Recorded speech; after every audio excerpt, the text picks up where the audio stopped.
XYZ reasons. Like, oh, you're a white supremacist. I'm not even fucking white, dude. Shut the fuck up. Remember when we were... neither am I. That's it. Neither of us are white. Yeah. I mean, we haven't... I'm Irish. What are we? I don't think we're white. Irish people aren't white. You're listening to the Art and War podcast with your hosts, Mitch and Nathan.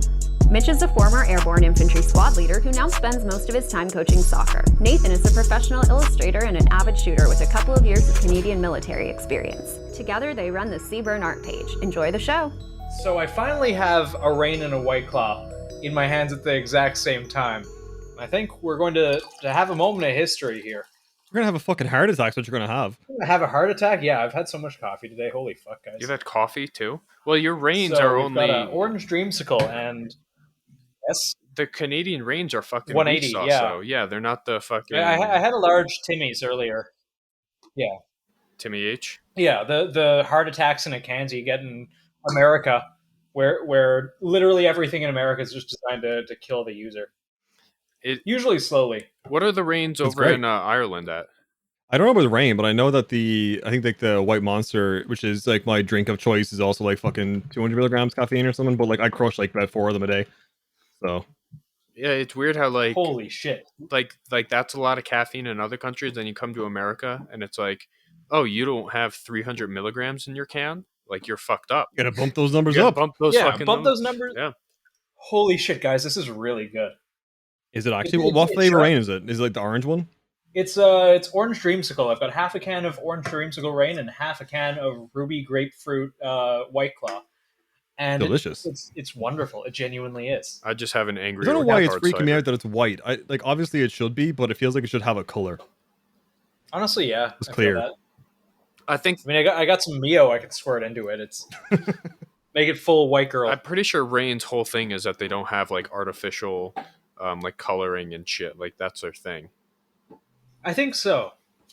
Looking at the ingredients list here, like it is still word soup, but it's surprisingly few ingredients for an energy drink. Okay, wait. Are we started the podcast? Yeah. Oh yes. We're 2 minutes into the podcast. Okay, sweet, awesome. All right. Today we're joined with Garrett. Garrett is a super big, famous, popular person in the media who... Yes, he is a tech editor at a large and shall be not named media conglomerate, and has a lot of insight into the industry. We cannot say his real name here, but we do all have alcohol, so it's going to be fun. Yeah, the last time we did this, Nathan just blatantly shouted my name repeatedly. and we just kind of gave up about halfway through. I was like, all right, fuck it. They're going to find me anyway. Yeah. So I've known Garrett for many years now, before all of this, and still now, and just the character progression's been very interesting. And the stories that I've heard have been pretty fucking funny. So we can't talk about where you currently work out, but can we talk about previous places that you've worked at and previous people that you've worked for? Yeah, you can talk about some previous people I've worked for. I think I know who you're going to mention. We kind of talked about it briefly last time. That's fine. Yeah, we did, and I still don't remember how to pronounce his fucking name.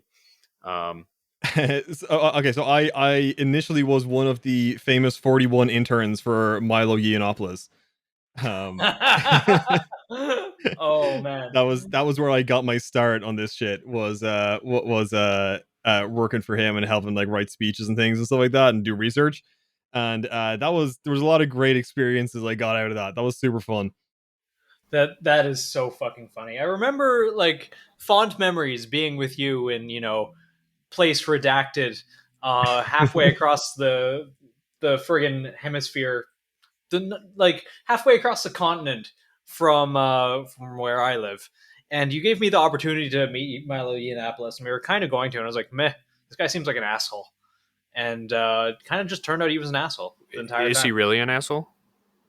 In my experience, he was always very nice to me, and I never had any issues with him. I believe that other people obviously have their own opinion, have had their own kind of dealings with him. But all I can say is that all my experiences have always been super positive. He's always been very, very nice to me, and he definitely gave me a leg up in the kind of the industry. I do believe now he may be. I think he's now claiming he's no longer gay. And that he is... I saw a video of him where he just he looks like a country boy, and he looks like someone killed his dog. Yeah, I think he's on. I think he's on some sort of Christian news network of some sort. I do not know. But the last I heard was something about helping to launch some sort of conversion therapy center for ex gays such as him. Which Holy shit. I mean, I'm gonna be honest. Like even if he if for by some crazy reason he was to both hear this and figure out who I am, Milo, we both know you're fucking gay. Just like come on, like you're the gayest You've man seen I've a few ever too met. many up close, you know. Yeah, like I will openly say that you're the gayest man Yeah. I've ever met. You know this, just fucking. But I mean, come on, whatever you're doing, keep it up. It seems to be going great. I think you need to shave. Your fucking facial hair last time I saw was terrible. But other than that, keep going. You know what? I respect that. I have no idea what the guy's up to. I never really even followed him. Like I found So out about him through you. Milo And was had a very and I'll talk like this is all like this isn't in any way controversial. This is all like publicly anyone can see. This is exactly Milo's kind of trajectory where he seemed to be very popular in kind of like the British college scene.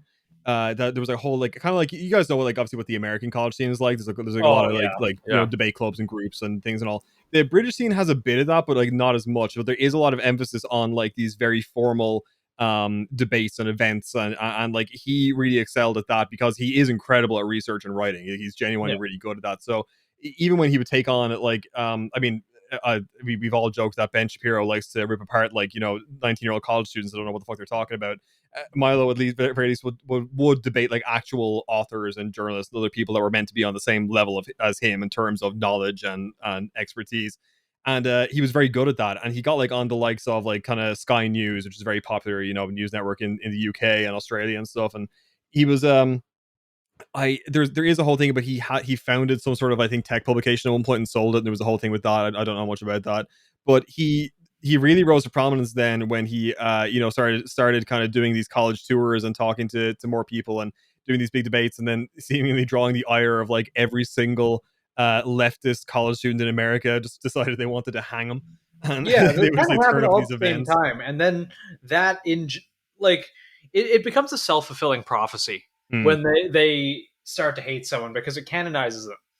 And I think that was kind of his rise to prominence. And I don't know anything. Just I Like didn't hear about the this funny guy. thing about him was the way he dealt with all this was great. Where he just dealt like I saw him do it.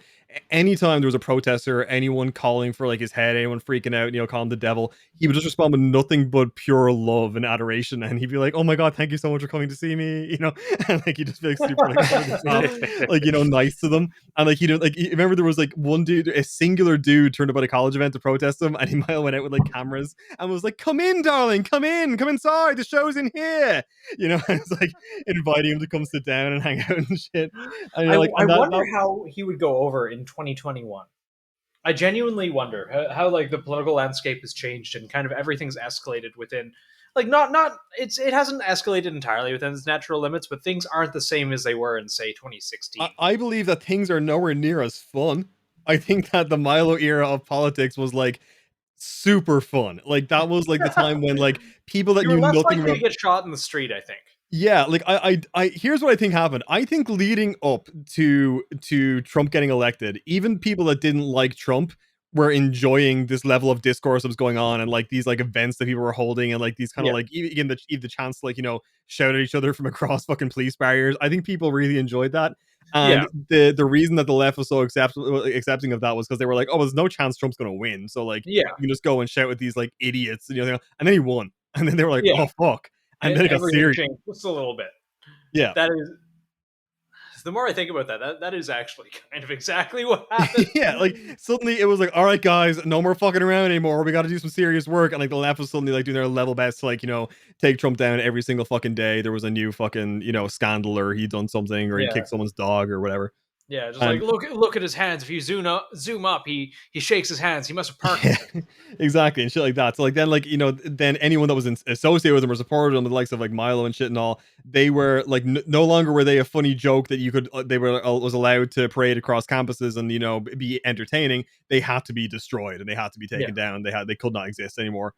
So I don't think in 2021, I think if Milo, if say he didn't exist in 2016 and he just appeared now, I think he'd actually do well. I think he'd do fine. I think he would inject a bit of that same sort of kind of irreverence back into things. But given like the things that happened in his past and thing and all, I think if he tried to launch kind of a bit more of a mainstream kind of thing now. I can't really see it working out super well. But look, he's obviously seems to be doing pretty okay for himself. He's got some sort of supporters and things, and uh, he seems pretty good. I mean, he is kind of, and I think he would say this himself. He and Alex Jones are kind of proof that like there is concerted efforts to deplatform people by big tech. You know, like it started with Twitter where they took away Milo's verification, and then they banned him entirely. And then he just became like persona non grata across like, every social media platform. And you saw that as well with Alex Jones, where overnight Alex Jones was removed from like every major platform. Yeah. And I don't get that. I don't get that. And I'll be the first person saying I believe, well, a lot of people may disagree who listen to this. A lot of people will strongly agree. Some people will be in the middle. I think Trump was a retard. I absolutely do. I think most politicians are. I think basically every politician that gets to that level has to be on some level just completely inept or basically cartoon villain evil. To oversimplify things. That being like every side, it's all the same. It's all the same. That being said, the Taliban is on fucking Twitter. Yeah. The fucking Taliban is on Twitter. But Trump got deplatformed because Trump's scary.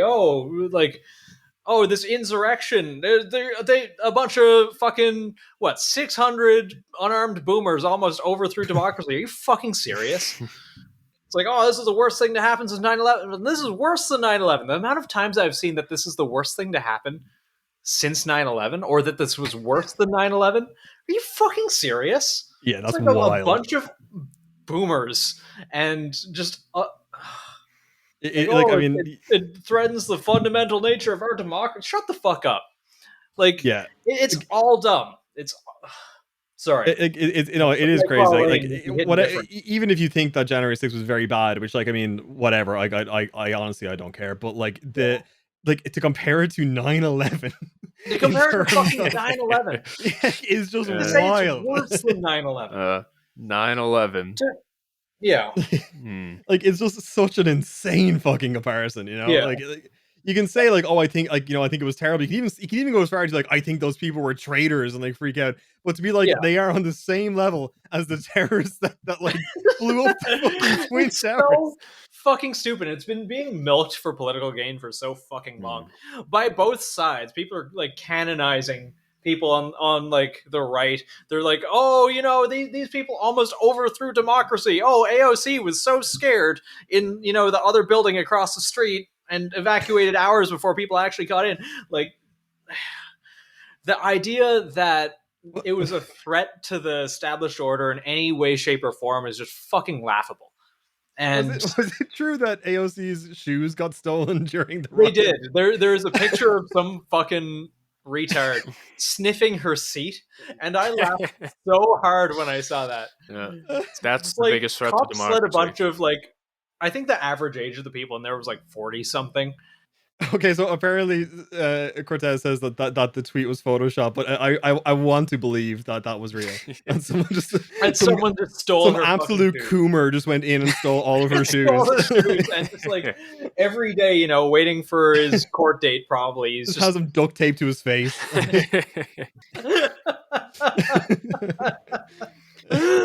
Oh man, I saw the AOC's dress, the tax the rich dress that she wore at the Met Gala. Oh my god, guys, I'm so tired. That's the thing is like tired. When it comes to all this shit, it's like I don't like if you are just like, my policies are whatever about related to tax rates or whatever about redistribution of wealth, whatever the fuck, that's fine. But just don't turn it up to the fucking Met Gala then, which Met Gala with 30 what are the tickets, $31,000? Yeah, and then you have people in the comments defender going she only makes $175,000 a year, she's not rich. I'm like, that is rich. I'm sorry, but the majority of people, if you go to a fucking someone working in a fucking pizza shop or so someone working construction, do you make $175,000? No, fuck no, absolutely not. I make less than half of that. If you're making $175,000, you are rich. You are at least at the very least you're in that tax bracket, and I guarantee she 100% has avenues of income that are not the. That's another thing as well. I'm going, do you really think she only makes $175,000? Like, you think that's her entire lines? She has speaking appearances. She has everything else. AOC is a brand. Yeah, like I mean, like as well. On top of that, like if trying to claim it's not hypocritical to go to the Met Gala because you're going like, oh well, like Grimes is there and Grimes is like a multimillionaire. I'm going, that's fine. Do you really think that AOC then walked up to Grimes and was like, here's my tax proposal and here's why I think what you're doing is wrong? No, she acted like they were best fucking friends and she was like rubbing shoulders with all these people and like ingratiating herself with them. It wasn't like she went there to make some statement. If she actually went there in like a fucking regular ass dress and then just whipped out a big ass sign, said tax the rich, set it on fire and left, then I'd be like, all right, at least that like I would really respect that. Like at least that is sticking true to your fucking morals. Yeah. In the end of the day, I don't really care too much about what someone believes as long as they are consistent. Yeah, it was the same when fucking Hassan Piker. And they don't wish violence or state violence upon other people. It's all I care about, really. It's like I may not agree with you, but I don't like just consistency would be nice. Yeah, consistency would be nice. And in this case, it is not only inconsistent; it's incredibly hypocritical. There was some other lady, like some actress. She had a shirt that said "Peg the patriarchy" or something like that. Yeah. And guys, I'm so fucking tired. I'm so tired. One of my favorite. It's like. Bad Mitch. Yeah. One of my absolute favorite social media channels. It's called like the stock market queen, and what they do. Because when Nancy Pelosi buys stock, she has to report it. Like there's paperwork on it and everything. Oh yeah. So these people will just like follow everything that she invests in, and then invest into it themselves and just make a fuck ton of money because they're like, her track record is impeccable. She doesn't miss. Yeah. She literally never misses. It's insider trading, 100%. That's amazing. But like, oh man, I'm following her right now because fuck it. Where's my phone? Yeah. I gotta stock market queen. Did you say? I think it's stock market queen or market queen. It's something fucking queen of the stock market. I think so. And it's just this guy that goes and sees everything that Nancy Pelosi is investing in, everything, and then. Do you follow them under your Instagram? Because I have like. Oh no! Queen of stock market. Just fucking send it to me, please. Put it in the group chat or something. Yeah, it's on TikTok. I'll have to go find it. Oh, TikTok. Okay. Yeah, because she has some really interesting like military industrial investments like right before bombings, before civil unrest, before vaccines came out. She just put a ton of money into Pfizer. Before COVID even became like a big thing. Yeah, wasn't like 4 different fucking senators do that and just no one said anything?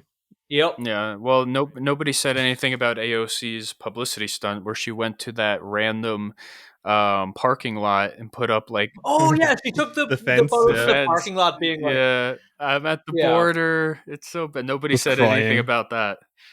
What's up, gang? It's BR, producer of the show. I'll only interrupt for a brief second. I have a quick spiel for you about our new Patreon here at Art and War, and how you can support the show while getting insider perks. With 5 different tiers of patronage, you can get access from all the content Instagram doesn't like, the lad's downloadable archive of guides and art, behind the scenes and spicy memes, and at our highest tier, receive a custom piece of digital art from Nathan every month. Help us rescue Nathan from behind the maple curtain and bring him to the land of the kinda free. Put brass in our mags, bourbon on my table, and continue to improve the show and IG page content. You can find a link for that in the description of the show or in the bio of the Seaburn Art page on Instagram. Thanks for listening. And now let's get back to the show. Like no one cares. It's just be consistent. Be consistent. There's something that I like, and I can't remember when it came up. I said this to my buddy last week, and I can't remember where I heard it. Like right wing media, like Fox News and all of that, they like to make stuff up. The left wing media will just spin things into oblivion to basically the same effect. Regardless, if you choose to ignore the media, you are uninformed. If you follow basically any media, you are misinformed. And which would you rather be? And that's how I feel about 2021. That's how I felt basically years. Yeah, I mean, there's so much of politics now is just ridiculously performative, you know? Like, there's it's all theater. Yeah, like as I said, you know, I would at least have more respect if I thought these people even believed half the shit they said, you know. But like, there's so much like blatant hypocrisy around it that like, it's impossible to even like. It's why like the minute someone tells me they're like a huge fan of a particular politician, I immediately just think, oh, you're probably kind of dumb. Like, you know, like if you actually think that these people like this applies to if you Donald genuinely Trump think as well. that these people are trying to help. Yeah, absolutely. Like if you genuinely think that Trump like actually gave a shit, Trump is like, I want to say, I think that Trump is honestly the best comedian of his generation. Like, if you were to just give him like fucking like 15 minutes in and like the fucking Comedy Cellar, he would fucking crush. Like, You know Shane what? Gillis. I can see that. Shane Gillis, the comedian, joked about this where he was saying how like there was people like kind of very liberal comedians these shows that were like, I wish he was here right now so I could say this to his face. And he's like, if he was up next, he would bury you. He would crush you. He's like, he is one of the funniest people alive. Like he had a whole bit recently where he was at a rally and he was talking about there was like some mural on this like wall. He's like, everyone see the mural, it's an incredible mural. It's over here, it's beautiful. I want to find out the contractors that did it. I want to have them come in. I want to do my whole office. I mean, these paintings, I'd pay for these paintings. I wouldn't pay for Hunter's paintings. You guys see Hunter's paintings? Oh, Hunter Biden's paintings. No. I was like, this is the funniest shit I have ever seen in my entire life. Garrett, your fucking impression is very good. You have the hand motions down and everything. I know anyone that's listening to this can't fucking see you, but you just snap into the character. Oh, well. He does this thing always where he waves to his left and he kind of looks over his shoulder and it'll be at nothing. It'll be nothing there, but he just kind of gestures. I mean, incredible people over here. Amazing, beautiful, all of you, beautiful. I think he'll like wave to the left. Nothing there. It's just like he has created the best character to play, and it's just himself. Seriously, like this is if it's revealed at the end of all this, it's Andy Kaufman who like never died. I swear to God, it'd just go down in history as the best thing ever. It's absolutely incredible. With a wig, it's like seriously, like but like I mean, the best part is that he's going to run again, and it's going to be amazing because like once again, if you view this like everyone just totally just objectively, like, it's a big comedy at this point. Yeah, it's all a big comedy, and I think the big thing, especially with politics, you just have to detach yourself and not fucking care and watch the dumpster burn. I think there has never been a better fucking mic drop moment in like the history of the world than Trump just leaning into Hillary on stage like, because you'd be in jail. Like, it's just literally the best fucking moment. Like, you know, and thank God Donald Trump isn't in charge. Yeah, because you'd be in jail. Like, fucking amazing. Like, just incredible. And like nothing will ever beat that. Like, I was at home watching that at like 3 a.m. just screaming. Like, this is the funniest thing I've ever seen.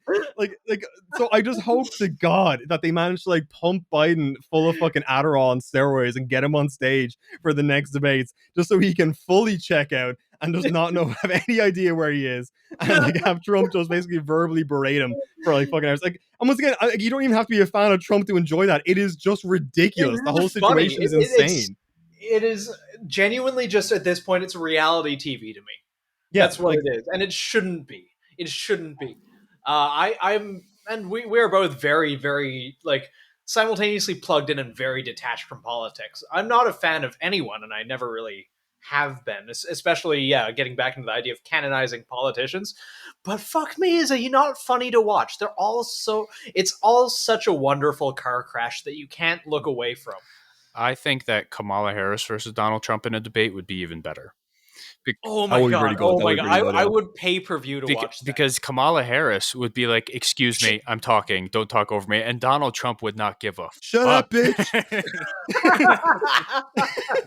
I'll fucking kill you. Genuinely, I would PPV that so fast. Kamala Harris genuinely has like the personality of a dump truck. I want to know what nickname he'd give her. You know, he always gives them all nicknames. You know, like fucking like Sleepy Joe, and then like Lion Ted. Like he'd just be something overtly racist. Like, there'd be no other way around it. It'd just be outright. No, but like no one would give a shit. Holy fuck! Trump removed from like Trump removed from stage after he calls Kamala Harris a fucking dothead. No, like, gets like dragged off. Didn't he call her Aunt Jemima once? What? Was that him? That might have been him. I gotta Google that. I called her Aunt Jemima. Please. Fucking no, it was some Virginia mayor. He was called to resign after calling her Aunt Jemima. I thought it was Donald Trump for some reason. His name was Barry Presgraves, and he looks exactly like you imagine Barry Presgraves of Virginia sounds like. I'm looking him up. Barry Presgraves. Yeah. Holy shit, that's wild. But like, it's like that's the thing is like it's essentially these debates and shit, and like most of these politics have just been like he looks exactly like you would expect him to. Yeah, like, but like, they've all just like come down to the point now where it's essentially just like this weird fucking SNL skit that like everyone's going along with, you know? It's just like, fuck. My buddy gave me this joke the other day, and it was basically, and I'm going to tell this in the most unfunny way possible because I genuinely can't remember a lot of it. It's the editorial cartoonist that makes a cartoon, and then his wife comes into the room and just goes, "No, scrap it. It already happened." And that's basically been the last 4 years, 5 years, really. It happens every day. Reality is stranger than fiction, and it's much funnier. Absolutely, 100%. So with the current event and censorship, I want to bring up. I don't know. I don't necessarily know the story behind it. All I know is that Nicki Minaj said something about vaccines, and now she's off of Instagram. Oh, did she fucking sorry, I keep burping. Did she get banned? Yeah. No, she didn't get banned. I think she suspended. I think she tried to claim she was suspended from Twitter, and then Twitter were like, "No, she's not." Oh yeah, she said something against. But Instagram, she might be. Oh no, she's still on Instagram. 157 million people. Never mind. Apparently. Never mind. Then I was going to relate censorship to that, but I. Oh, this is a great headline. The White House offers Nicki Minaj a phone call to answer vaccine questions. Just Joe kind of being, hey, what's going on, man? The funny thing is, I don't think she said anything really that contentious. All she said she wasn't. I don't even think she said she was against vaccines. Just like mandatory mandates. Yeah, but like, I mean, also to be fair, apparently, like at the moment, like she's currently, her like boyfriend or husband is currently undergoing like a massive rape investigation. Oh, like there's like a huge theory that like this is literally just to take focus off of that, and she's also involved in like that, I think, to some degree of like being accused of covering up shit or something. But, oh like, man, the first thing is a like very very deep layer of. Yeah, like the first thing she tweeted was that like her cousin in Trinidad got the vaccine and then his testicles became swollen and his friend was weeks away from getting married. Now the girl called off the wedding. I was like, well, first of all, why are you getting dumped over having swollen balls? That seems very unfair. That seems very unfortunate. And second, like imagine being the cousin. Like, all your friends like, yo, you know how like you're saying Nicki Minaj is your cousin? Yeah, she's been tweeting, baby, man. You're like, oh fuck, they know about my massive balls. This could all like very well because Kanye figured out, and like it pains me to say this, it pains me. Kanye figured out years ago that the way to get back in the limelight is to say something contentious. So this very well may be just that. Yeah, absolutely, it may be. But also, I don't know. It's I mean, she wasn't wrong. She kind of said about, like, I think a lot of, like, if you... I've seen... This is a common, I think held belief among a good few kind of black performers that, like, you are expected to kind of toe the Democratic Party line. If you don't, you're kind of, like, ousted a little bit. And, like, there's multiple rappers and shit now that have talked about that. I think even Kanye himself has talked about that shit, you know? So, like, that's not exactly a wildly controversial opinion. But, like... I think Kanye, like, the world would be a lot better off, I think, if Kanye had won the 2021 election. Oh, it would have been amazing. Like, it would have proven that, like, we are absolutely living in some sort of fucked up simulation. Like, 100%. I've been saying... Like, yeah. Okay. Part of me expects to just, like, wake up in a vat where it turns out to have been used as a bioelectric battery for the machines that took over the world a while ago. I'm really kind of expecting that. I've been saying for years the rule should be you have got to be in the WWE Hall of Fame to become president. That should be the rule. 100%. Have you ever seen the movie Idiocracy? Yeah, Trump's in there. Yeah. Right? Yeah, so like that should be the rule from now on. You have to be in the WWE Hall of Fame. I mean, at some point, we have to have Vince McMahon run. Yeah, and Stone Cold. I don't know why he hasn't. My God. The Rock calling everybody jabroni. Like, exactly. Just like that should be, because that is essentially the level that is now at, where it's all just random, like fucking, like every time a politician does an interview, it's essentially just a fucking bit from WWE. It's a promo, you know. Like, so just start doing that. Just my mind just jumps to Terry Crews playing like President Leo Camacho in Idiocracy. He just like bursts in the room wearing an American flag as a cape and starts like dumping an M249 belt into the ceiling. Leo Camacho had genuine beliefs and values that he fought for. Even if he fucked it up. He did. He just didn't want, you know, he wanted all the crops to be watered with Gatorade. And what was the name of that fucking drink in it? Brondo, the thirst mutilator. Brondo. Fuck, Mitch, have you seen Idiocracy? You have to. It's a documentary. It's pretty good. It's great. It's got what fans crave. Oh, Mitch, it's very good. I think you would actually enjoy it a lot. It's a comedy. It came out a few years ago and got fucking buried. The conspiracy theories are about like, oh, it had an anti-corporate message, but like it's genuinely just a very funny movie. Yeah, it's like a dude gets like cryogenically frozen and makes up in the future where the average IQ is just dropped ridiculously, and like Terry Crews is like this ridiculously over the top patriotic president, and like this normal dude is like the smartest guy in the world. He's in like prison and he just walks up to a guard and he just goes, "Hey, can I leave?" He's like, "Yeah." He goes, "All right, bye." And just like walks out the door. Just even try and stop him. It's great. Mitch, I genuinely think that you would like this movie. I think it's your sense of humor. I'll have to watch it when I'm not watching football.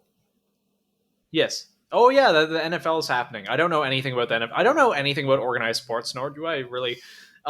Mitch had to tell me what was his name? Cristiano Ronaldo. He had no idea who Cristiano Ronaldo was. Never heard of him. Yeah. What the fuck? Dude, he is literally the most like famous, popular athlete in the world. I can't think of a more popular athlete. Like I don't know. What's the fucking real name of Scary Spice? He has more followers than people voted in the fucking presidential election. Actually know. Think about that. I don't know. I don't pay attention to sport. Nathan, do you know who Neymar is? Who? Yeah, no, he doesn't. Neymar. Who is Neymar? Do you know? Pretty have you heard of Messi? What's the word the kids use now? Based. Have you heard of Lionel Messi? Based in Neymar pilled. Lionel Messi. Have you heard of him? Who the fuck is that? No. Okay. See, like if I hadn't heard of Cristiano Ronaldo, I won't have heard of fucking Neymar or like.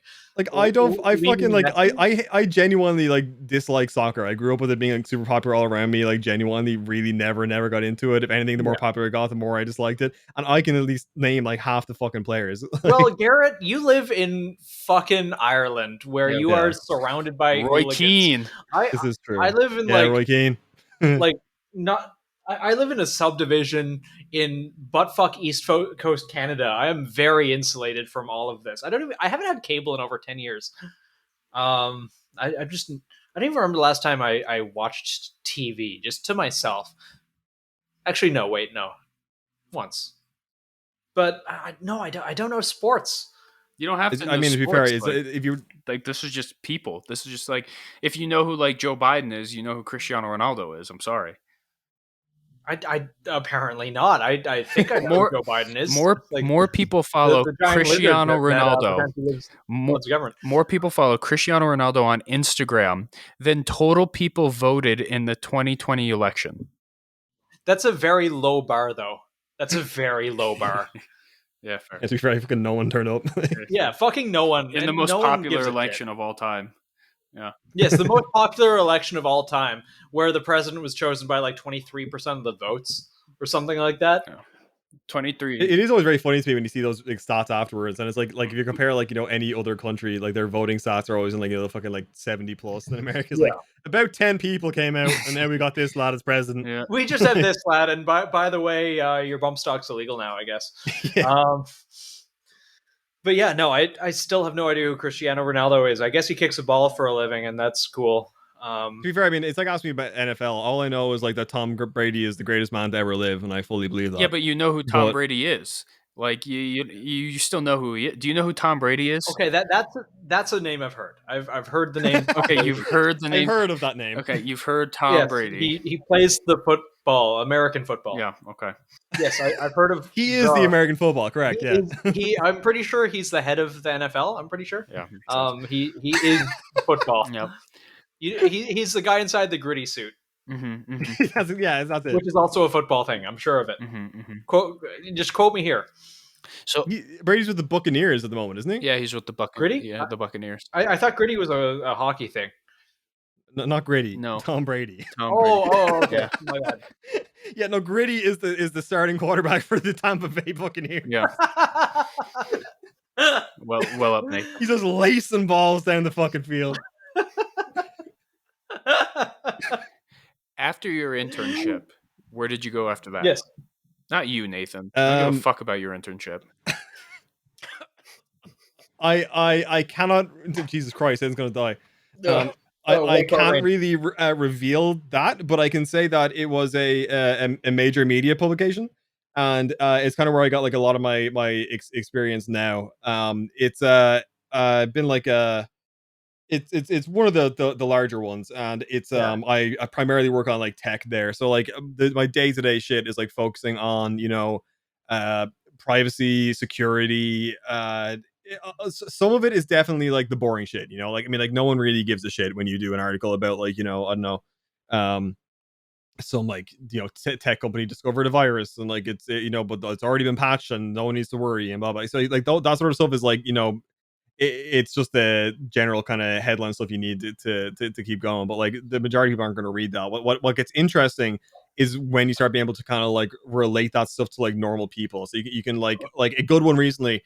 This was done by the Wall Street Journal. They discovered that like Facebook has known for years that Instagram causes young teen girls to they feel suicidal at like a rapid rate. And like their own researchers did a full presentation where they were like, yeah, like kids want to kill themselves and they come on the app. What do we do about it? And they were like, do nothing. In fact, we're going to make an Instagram for kids. And holy shit! Wait, there's so like that's there was meant to be, and that was the plan. They wanted to do a children themed Instagram, like kind of like I believe there is a Messenger Kids already, where like I think you as a parent can select the people that the kids allowed to talk to on the app. So they wanted to do the same thing with Instagram, I think, where it was like a more moderated version of Instagram. And then literally today, a bunch of like lawmakers like in Washington were like, hey, we think you should not do this. And they should cancel that whole project and you should do something about this like major issue in your platform. And whether or not Facebook will actually, give a shit, because like their Facebook is like all of these tech companies. Like people really, I think there's two things. I think that some of these tech companies absolutely have a political bias, but what absolutely trumps 100%. that is profit. Like there is a certain I think a lot of the workers there are obviously, especially in Silicon Valley, very left leaning, and they're willing to censor and shit and all. And I think the upper brass does not give a shit and are like, yeah, okay, do whatever the fuck you want, we don't care, until it suddenly affects the bottom line. And then they're like, what have you been doing? Who did you ban? What's going on? And then they crack down. So it's like, I for instance don't think Mark Zuckerberg actually has any form of political leanings whatsoever. I think Zuckerberg is a fucking robot that his entire aim is to have as much control and power and money as possible, and he doesn't really care who he has to align himself with to do that. But obviously there's definitely people at Facebook and like moderators at the like companies that work for Facebook that might not like certain people on the platform and may want to reduce the amount of viewership their posts get, and sanitize the platform to a large degree, stuff like that. And they will do that shit, but the minute there's any sort of lashback for like Mark Zuckerberg, he's gonna step in and fucking like undo it, because all they really care about is profit. That's their primary focus. I'm inclined to agree. You've been in media for how long now? Like 7 years, I think. 8 years, maybe. 7 years. What made you want to get fucking old? Clearly I was an idiot. But I think like Garrett and I have been friends for a pretty long time. And like before Garrett got into media and all of that, so I was kind of there for the transition from like getting out of school right into journalism, and kind of the logical progression of like internship to a columnist, to someone who genuinely gets, and he's not going to say this because he's not going to suck his own dick, but when I say he writes for a big publication, I mean like millions, tens of millions of views on the articles. Garrett does very well. What was I talking about a second ago? This White Claw Rain has done the opposite of what it's supposed to do. How we got it? I love you, Nathan, and now I'm not going to play the soundbite that calls you gay. That's okay. You can play the soundbite that calls me gay. I like your little. No, you've that sentence has saved you. Yes. Fuck. So sorry. I had a direction that this was going, and then I just shat the bed entirely. I can take over if you would like. Yeah, please take over for me, and then we can get. Right, so just going from Mitch, your question in general about how I got into it. So like I got into, I think Nathan did see me kind of going. He's known me before I did any of this stuff. Before I was like, we've probably been friends for like probably close to 10 years or some shit now. Yeah, Nathan, about that. Yeah. So like 2012, I want to say. Yeah, something like that. So like he's seen me like, go from my primary job being fucking making cosplay shit, to like through a few different random things, and like finally ended up with media. I think the primary thing was that in school I was great at English, and I really really liked English and writing. Like it's something that like always just came super naturally to me. Like my mother had me reading like fucking Oscar Wilde when I was like 6 years old. I like the importance of being earnest and shit like that. So like I was always really, really into that kind of side of it, and the actual like writing part of it. And like that is then transitioned into like I basically I left school and I didn't really know what I wanted to do. I just knew I kind of wanted to do media because like I really enjoyed in general. Like I enjoy online media. I enjoy not just writing, but I enjoy videos. I like making videos, making content, stuff like that. Like I've done a bit of gaming stuff, So like I kind of just knew like, oh, I'll do something in media and I'll figure it out from there. And did like a year or so of like a course on general media studies, and that kind of helps you have an idea of kind of which part of the industry you want to get into. And then I was like, oh, like I enjoy writing, like I should probably lean towards something like journalism. So I did journalism, and I did it at a school that it is a decent school. It's not decent for creative shit like journalism, because we had like a great first year, and then the second year, they were like, we've gutted the entire program and we've got about 4 teachers. Good luck. We were like, oh, great. So I at that stage, I was already doing my internship, and I kind of just completely checked out of my school shit. I would turn in articles I'd written for work and for internship as assignments. And just be like, here. I wrote my entire thesis in a 2-day all-nighter with a friend, where we wrote like 15,000 words or some shit, and we're like, here you go, we're done, we're never coming back here. So like my I definitely didn't find, I don't know, like obviously what it would be like studying journalism in like a a college maybe in America or Canada, but I will say that if I was to advise anyone that wanted to get into journalism, I would say don't fucking study it. Just do it. You can, like, it's very easy to figure out how to write. There's like nothing you can't learn off fucking YouTube and like Gumroad courses and shit. And like just start like digging into shit, investigating shit, and asking people shit. Like the most, if you did watch a few lectures on the ethics behind it and what you should and shouldn't do, and you're good to go. Do not put yourself in fucking debt for a journalism degree. Like no one has ever once asked me for my degree in like this entire career. I genuinely don't know anyone who got into journalism that is either happy or no one that's been happy. It's similar to people who joined the military. It's not what they thought it would be, and all of them regret it. I'll definitely say like the idealistic side of things, do not go into this thinking that like you're going to change the world. Like there are definitely stories that can do that, and that you can definitely be like help people, and I think you should aim to kind of like help people to a degree. If you think that there's like, if you think the truth is important, and you think that there are like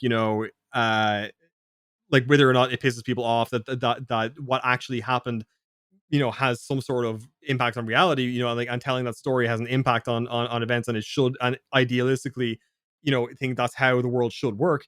Yeah, go for it, but just be aware that like that's likely not going to happen. You will definitely get to help a few people, you will definitely get to break a few major stories, but you're going to take more losses than wins overall in terms of getting official narratives out there.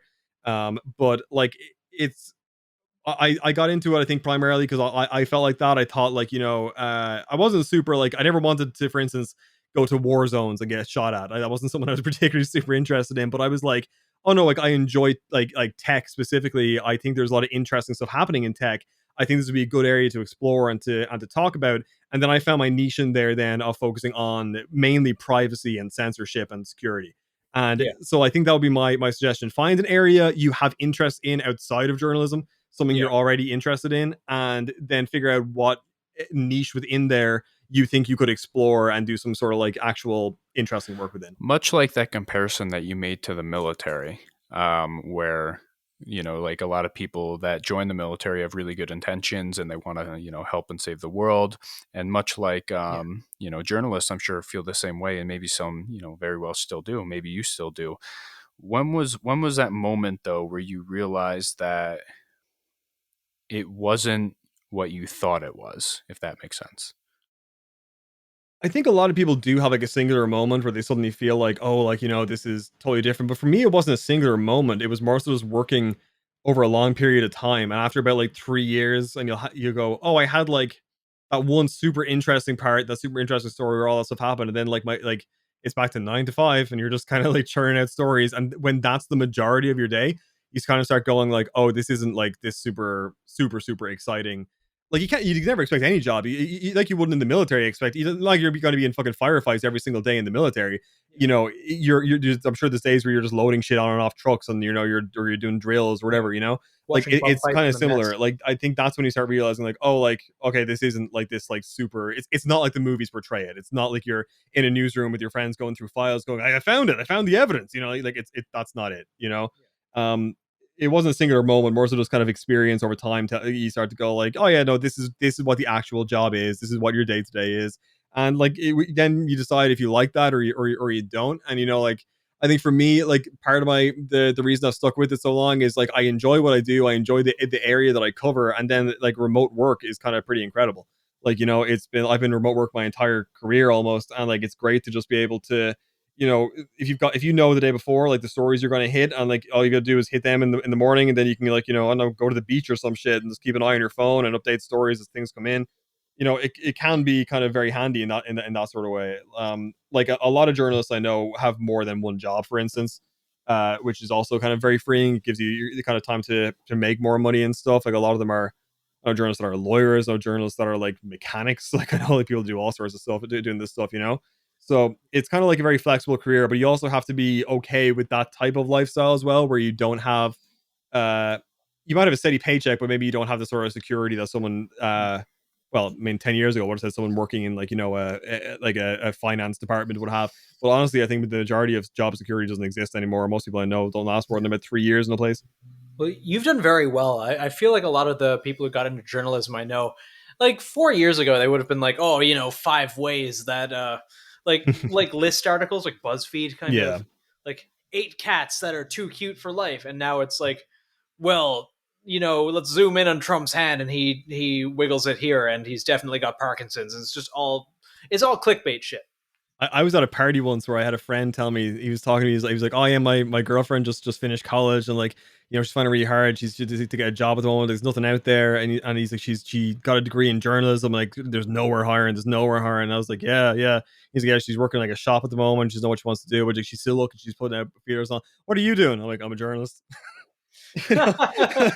So there's like, I also know people that have gone that exact route. I know people that have gone into like the, you know, writing for like a local magazine where they basically don't get paid. They're just like an intern there for ages, and there's no real upward mobility. And you really have to, if you want to be successful, like I said, like it isn't like you can really just go and apply for, you know, a finance job with your degree in accountancy, and you get it, and that's pretty much it. You're pretty much set. Like you have to take a very unconventional route, you know, to kind of to do well, I think. But I mean, I think I've done pretty okay in it. I think your main issue, the main thing you need to avoid is pitfalls. You need to avoid making mistakes. Once you get in somewhere, your main focus should just be accuracy at all times, because you mess up a date and all of a sudden, like, you got like the fucking CEO of Starbucks calling up screaming at you, and like I had that exact experience. So wait, the CEO of Starbucks said what? CEO of Starbucks, I made a mistake. I don't want to go too into detail, but I made a mistake on a date, and I had contacted by an editor who was like, I literally just got off the phone with the CEO of Starbucks, who was screaming at me down the phone. So this is like a major issue.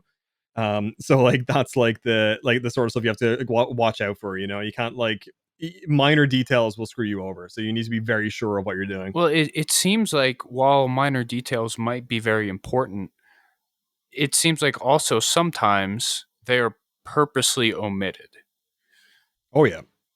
Can you shed any light on that, or you got any personal? Yeah, for sure. So like, I mean, like there's once you start working in the media, you start noticing it. You start noticing this happening regularly, and it's when you read an article, and it's like there'll be nothing in the article that's a lie. There'll be nothing in the article that is, you know, say insulting to someone, that like would like, you know, directly insult someone, or that would directly imply that they're a liar or something. But you start to realize that there's like, if you go on, like, say for instance, like you go on the Google News trending page, you'll see the same similar headlines and the same sort of narrative being pushed, and that's kind of it. It's the narrative. There will be a kind of like, as you said, omission of certain details. There will be a kind of that they might mention a previous event or another or a separate event to try and conflate two things together. things like that. So like that's something that you kind of have to watch out for. Once you start working in the media, it becomes much more noticeable. You kind of just need to the average person, I would say, like that, do exactly that. Go to the Google News trending tab, look at what the trending thing is, and try and like determine what it is that the all these different publications are trying to say, and then try and figure out the actual facts for yourself and see if they line up. But it's done so regularly now. As Nathan said, they'll focus on Trump's hands. He's like shaking in like one like fucking clip, and all of a sudden it's Trump has Parkinson's. Like things like that, and they might not say Trump has Parkinson's, but they'll be like, all you need to do is focus on his hands, and then what you're doing. You're implying that there's something wrong, you know. So like that's like one of the kind of things you start to notice, and like it's you can't even say. I think about years ago that would have been the domain of tabloid journalism, like very sensational journalism. Now that's like the majority of it, unless you're just going directly to like say maybe Reuters or the Associated Press. And even then, like there's definitely gonna be a spin, but like you're always going to get some sort of spin, So it's really it's kind of just confirming what a lot of people already suspect about the media. Like there is omission of detail, but there's still hints of truth in there. Like the base might be a truth, but when you control how that truth is portrayed and told, wrapped with a very subtle opinion that is meant to sway you one way or another, I think that's something that we're seeing more and more people are starting to be aware of. But as much as people are becoming aware of it, there's also this counter to it where, oh, you only listen to Fox News and you don't listen to CNN? Well, CNN tells the truth all the time, and Fox News, and then the counter does, well, Fox News is the only real reliable news source. And it's weird seeing how the trust in the media, I feel, has just gone. It's gradually gone down over time, but the last like 6-8 years, I feel it fucking plummeted. Like it was like maximum hyper fucking overdrive. Nobody trusts us anymore. Why do you think that is? Like, what do you think sparked all this? I mean, without a doubt, Trump. Like I know it seems like I keep going back to it, but like I cannot explain how formative 2016 was for like culture. Like it changed so many things, and I think that people, I think, always like people always knew that like the media lies to some degree. There's always been examples of this for forever. Like I've done like compilations before of like just taking different news channels and going like, here's a time that like ABC News faked a police crime scene where they put like police tape between two tripods and pretend their reporter was there at the time of an actual shooting when they weren't. Like things like that have been going on forever. But I do think that like leading up to 2016, especially with Trump directly calling out places, calling them the fake news media, and like kind of like actively pointing out kind of hypocrisy and things that were like, without whatever political side you lean on, there was 100% like a huge amount of hypocrisy and a huge amount of bias there. Because I think that at a certain point, like I'd say probably around the 2010s, the media seemed to shift from covering stories to trying to insert itself into stories. A lot of journalists wanted to be the focal point of these stories. No, like, absolutely. The media played into that by like bringing them on TV and making them like a major talking head on on a regular like kind of appearance on a show to talk about whatever XYZ. And suddenly these guys were going, oh, I'm an authority on this. I'm and they like that kind of little bit of fame, and they were getting invited to parties and shit.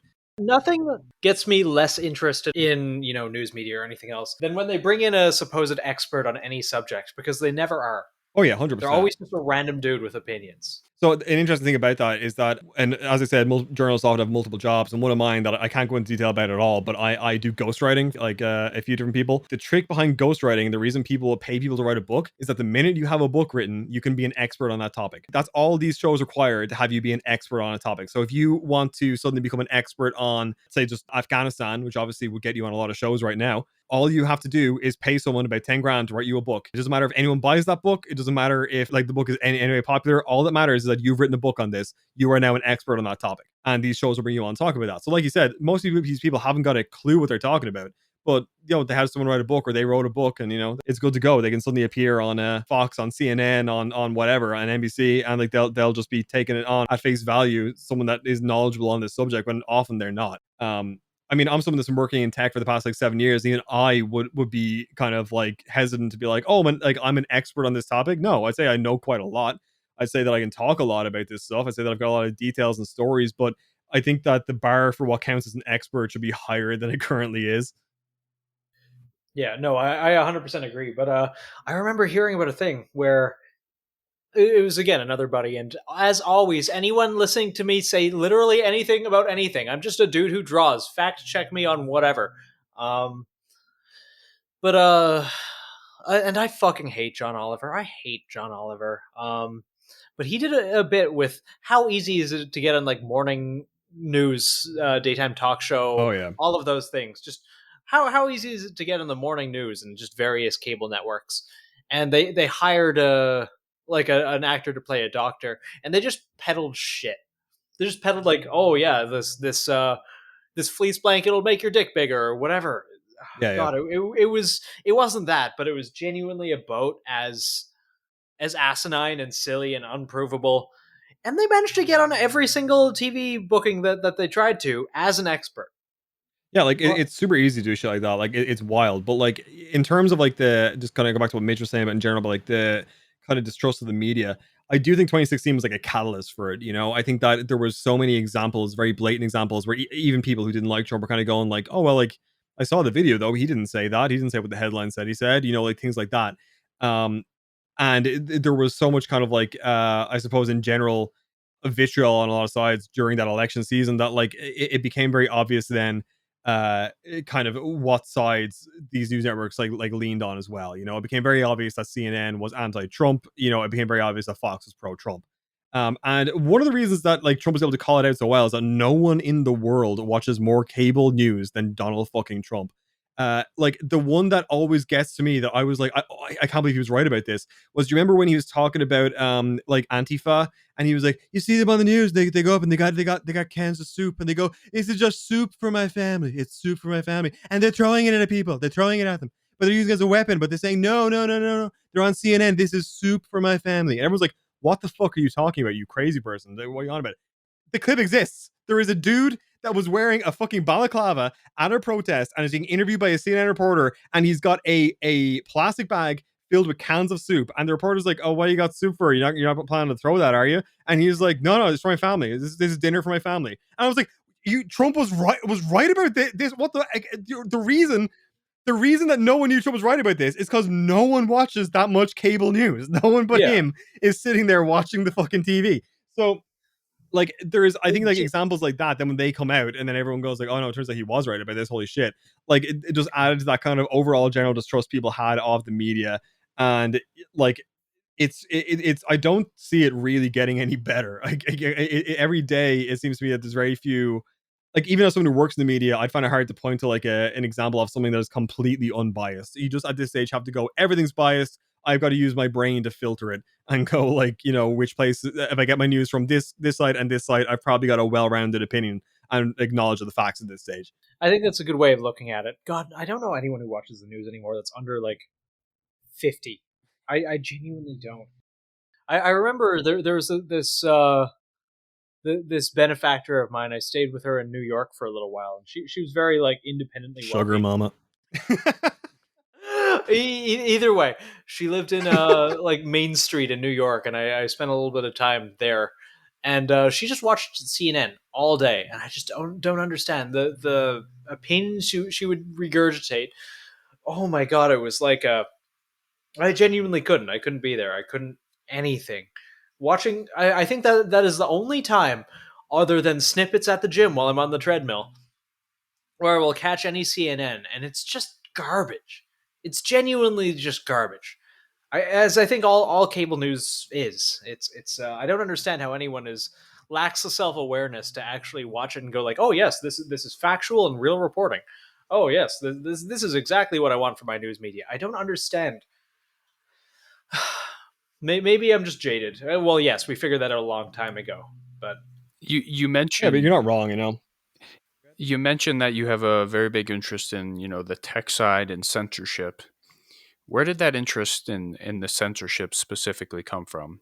Did you see something? Did you experience something? We all know that like censorship is a thing that's actively happening. We see it happening. We see people getting deplatformed for having opinions that don't necessarily line up with the narrative being pushed at the moment. But I'm curious though, because you said that you were interested in this like 7 or 8 years ago. What was going on 7 or 8 years ago that you saw that made you have that interest? Yeah, so that's I think that like it began with really like I think I've talked with kind of before with Nathan about this, like the what I refer to as the like the old internet versus the new internet, which is like when I've been on the internet since I was like probably like 10 years old, like it was or like maybe even younger, like it was like dial-up shit, um and like back then the internet was extremely disconnected. If you wanted to like find out information, like there was a time when like even Google didn't exist. There was if like there was like Ask Jeeves and Alta Vista and shit like that. But like you kind of had to go searching for this stuff, and like then if you were interested in a certain topic, these topics were on specific forums and websites dedicated to that topic.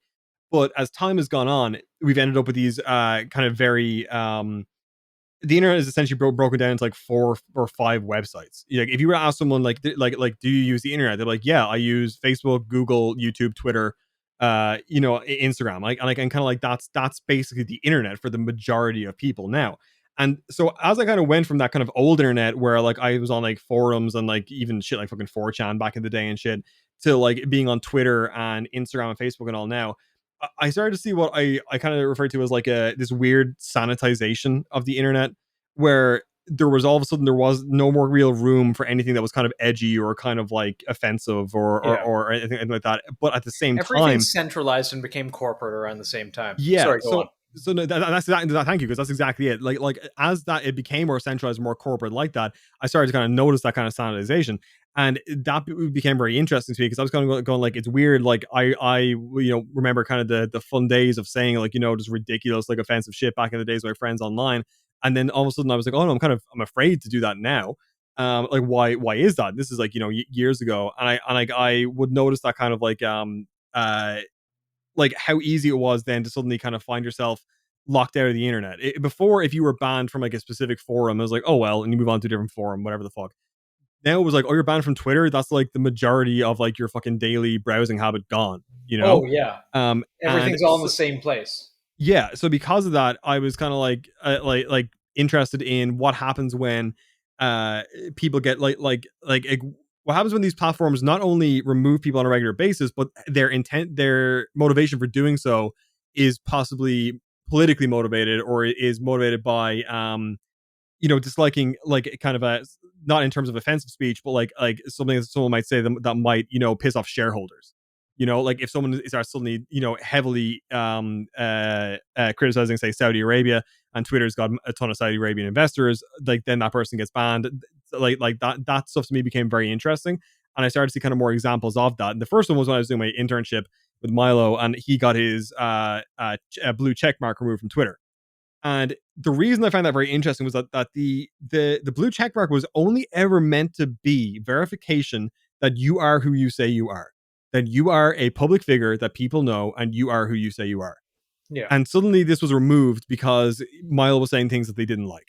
Yeah. And I went, oh, so it is a weird caste system.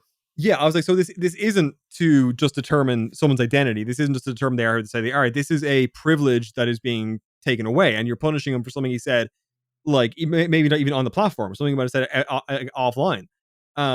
So that kind of really kind of piques my interest. Like, oh, like this is like suddenly there's a lot more to this than I initially thought. These companies aren't really enforcing these rules in a fair sort of way. And then like as time went on, there's so many examples now of as I kind of became more worked more in the industry, and people kind of found out more about what I covered. I was getting stories constantly, like on a daily basis, from people like I was fired from my job for this political opinion. I was removed from Twitter. I was removed from Instagram. Over this, and it was more often than not the person did not break the rules. And what became really interesting was when I would send an email to say Facebook from my work email with my company URL on it, and I would say like, hey, this person was removed, can you give me some elaborate on why they were removed, they would almost always be reinstated immediately, because they knew that like I was about to write an article saying Facebook, or Google or Twitter unfairly removes person over XYZ. And so I was gonna, so like if that person broke the rules, they would simply go, oh well, he violated this rule, and that's why. They wouldn't have anything to fear. But it started to become clear these companies are selectively enforcing these policies, and I think like an example would be not just selectively enforcing, but also enforcing them in kind of a coalition together. Like it isn't just a case now that if you get banned from Facebook, you're just going to be banned from Facebook. If you're banned from Facebook, you're likely going to be banned from Instagram. Twitter might decide to get rid of you. Like we saw this. The big example was Alex Jones, where overnight that dude got banned from Pinterest, of all fucking places. Like it happened over fucking night, that it was just like, oh no, Alex Jones is no longer allowed on the fucking internet, get rid of him immediately. But the Taliban is still on there. The Taliban still has a platform. Twitter is like hedging its bets there, going like, well, they might become a fucking legitimate government. Oh fuck, we have to make sure we don't piss them off. Yeah. So like they're just there like shit posting and posting fucking Taliban memes. And it's very funny. They're very good at memes. And I videos of all the Taliban fighters in the gym not knowing how to use any of the equipment and like flying up and down the lap press. Yeah. Just the former ANA guys just so I think that was like mainly it. It was like once again, if I was to point to a singular moment, I would say probably the Milo verification removal and subsequent ban. But I also think that like that was something I was interested in already. It was already kind of an area I'd noticed, just even from like personal people I knew getting their accounts deleted and banned for seemingly no reason, and little to no recourse for doing anything about it.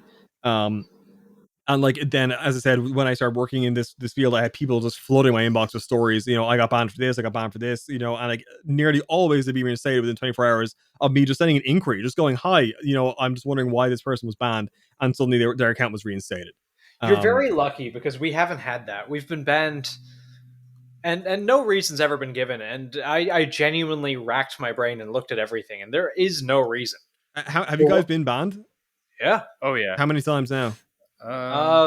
Since I started, and it had the kind of direction that it does now once. Yeah. Before that, I don't know, Mitch. I was banned 4 or 5 times before Nathan got on. Yeah. And then once Nathan got on board, we've been banned once.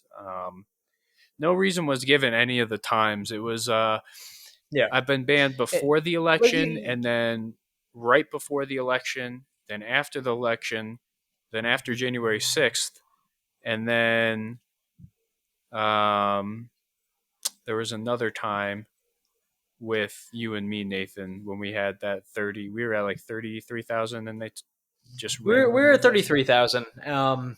And we actually didn't have anything bad up, even remotely bad. Anything that violated the TOS, nothing, zero, not even a little bit.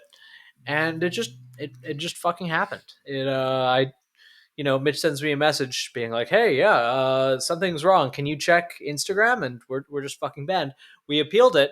And the reason for the ban given was, you have violated the terms of service. Here's a link to the terms of service. Like, what the fuck? What, we actually didn't do anything. The page is basically now, as you saw it then, it was simply wrongthink. And even then, I have a conspiracy theory. I have like a mild conspiracy theory on this. You guys want to hear it? But like you mentioned, Mitch, there are some of the times that you guys were banned. Like you were banned like a bit after the election, a bit after January 6th, things like that. I have a theory that this, I could be totally wrong about this. This is just my speculation. Do not take this as fact. Do not take this as an allegation. I think there's a possibility that certain intelligence agencies may lean on tech companies when they think that there is a chance that something may, as you put it, like incite violence or something like that. If they think that there is content of any kind that may, radicalize in quotations or incite in quotations people, I think that they may lean on them to temporarily suspend accounts or things like that. And my worry about that is that like what they do is they ban you a few times and then they can ban you a final time for just solely for the reason of multiple infractions without giving you any sort of like previous explanation for why you were banned. Well, now I could be totally wrong about that, but that's a hunch. Yeah, because we didn't get any warnings. There's a new thing that got up because I read the terms of service religiously to make sure we do not violate them. And I think it was 3 months ago, they added a thing where if you have been previously banned for any reason, you are now subject to be banned. It doesn't matter if you haven't done anything on a new account or whatever. If you have been previously banned and it is discovered that you've been previously banned and you come back, that's grounds of violating terms of service. So, that's something that I constantly keep in mind. But for you with censorship, I mean, you see it at a higher level than we do. I mean, we're just a bunch of fucking retards on Instagram that get banned, but you see it happen, to people that we don't even necessarily know about, but that are reputable folks, or even if they're not reputable, but they just have like a large following and maybe they have the wrong opinion. I'm sure you're more plugged into that as well. Do you think that there is an end goal to this, or do you think this is going to stop, get worse? What's your prediction on this type of censorship that we have? I think it's going to get worse. I think it's going to get worse because the internet is consistently becoming more sanitized and corporate, as Nathan put it. Yeah, And absolutely. I think that that's the main goal here. I think the main goal, like a good example of this would have been the YouTube advertisement scandal a few years ago, where it was like people were screenshotting like ads of companies beside like an Alex Jones video or an offensive video of some sort, and they were sending this to the companies going, do you support your ads being on this content, blah blah blah. And like YouTube got in a huge shitstorm, and suddenly YouTube cracked down heavily then on like a ton of creators and stuff. I don't think YouTube gave a shit. I don't think YouTube cared what people were really putting up there. Like they don't care what It's the anyone was mob. saying. It was just that there was this outrage mob, and they were going to lose money because advertisers were going to pull out. So I think that the more that they can sanitize and honestly, at this stage, it wouldn't surprise me to find out that Twitter was running half of those fucking dream SMP Twitter kids that constantly freak out about like SJW shit on Twitter and try and cancel people for having said a slur about themselves or something. If Twitter was running them, I would not be surprised, because like the easiest way to sanitize the internet is not only to outright ban accounts that might be posting anything mildly edgy, or like not that's outside of the normal kind of, as you guys put, like it might be wrong thing, but to like make a pervasive culture across the platform that dissuades people from posting anything offensive. If a comedian can get like attacked for posting a mean tweet, the other comedians are less likely to do that. Twitter is less likely to have an issue where someone screenshots an ad beside this mean tweet. Things like that. Like I think it's going to get significantly worse over time. I honestly think the best way to fight it is like literally go on social media and be as offensive as possible. Say make jokes. Take a leaf out of fucking like Norm Macdonald, R.I.P. Fucking Shane Gillis. Make as many fucking like jokes as you can. When you get banned, do another account. Like the amount of like kind of like what you refer to as, I suppose, like Twitter maybe comedians or as posters and all that are on their sixth account because they've gotten banned, for making like just jokes on the platform. Like Twitter now, if you try and go on like Twitter and try and tweet at someone like, hey retard, Twitter will pop up a big pop-up that is like, are you sure you want to tweet this? This goes against like our like kindness policy. Instagram now too. Like, oh, are you sure you want to post this comment? We have flagged offensive words. Yeah, it's like, no, fuck you. I'm gonna call the guy a retard. Fuck you. Like, and so like I think that I almost think we need to bring back like fucking 2004. 2004 and 2010. They're just like, exactly, like 2010 internet culture, where you could just call someone a dipshit and like no one cared. But like it is going to get worse, and I really really dislike it. It even like, it dissuades me. Like I have like accounts on every major social media platform. I barely post on any of them. I cannot tell you the last time I posted on Facebook, because like why would I? I deleted Facebook ages ago. There's no fucking I can't point. blame you. I have it for Messenger alone, and that's it. And like, I mean, it just, there doesn't seem to be any reason to like even attempt to, like, I could not imagine trying to be like a modern day comedian trying to make any sort of edgy joke without like losing your entire fucking career. You know? Well, and it's that wokeness and censorship eventually will come after you, no matter, because you're only, you think about who we got going on now. I mean, like we talk about gun culture 1.0 and 2.0 and 3.0. We should talk about wokeness 1.0, 2.0, and 3.0. Oh my god! Like it started so innocent. It was like, yeah, I mean, we're not gonna like Yeah, completely. maybe don't say the word retard. Yeah, it was like, Maybe hey, like, maybe don't. Yeah. and Yeah, maybe don't call that thing gay because you don't like it. but like it and now started, it's like, yeah, it started almost innocently, and but people even then were like, hey, like, you can have this opinion yeah, that you shouldn't call somebody this word because it could be offensive, yeah, whatever it may be, and maybe it's a valid opinion or not valid based off of yourself, but it started innocently like that, and then I think it transformed into, well, this person said it and I don't like it, so now I don't want to see it, so I'm kind of like going to censor myself to it. And then, yeah, which also, I don't know if that's necessarily understandable, but like you're able to limit what you want to see and consume, and I mean, I have no problem with that. If you don't want to consume somebody calling somebody a retard, then don't consume somebody call somebody a yeah. retard. You Yeah, have that absolutely. choice. But You then we get into where we're 3.0, 4.0, where it's like, oh, well, I see somebody calling them this and I don't like it, so now they should never be allowed to have a public opinion on social media ever again. Um, yeah, and Yeah, like, absolutely. I mean, like you see this, like the level to which it's gotten these days is like insane. Where I mentioned briefly that there's people, all these like kids, like I say they can't be older than like 12, that are fans of this Minecraft YouTuber named Dream, and they will go to insane lengths to imply that someone is literally Hitler. They had a list the other day of all these popular YouTubers and their various infractions against woke culture, and literally one of them was just follows James Charles on Twitter. And like that was like his entire like they all the evidence they needed that this guy was evil was that he follows a gay makeup YouTuber on Twitter.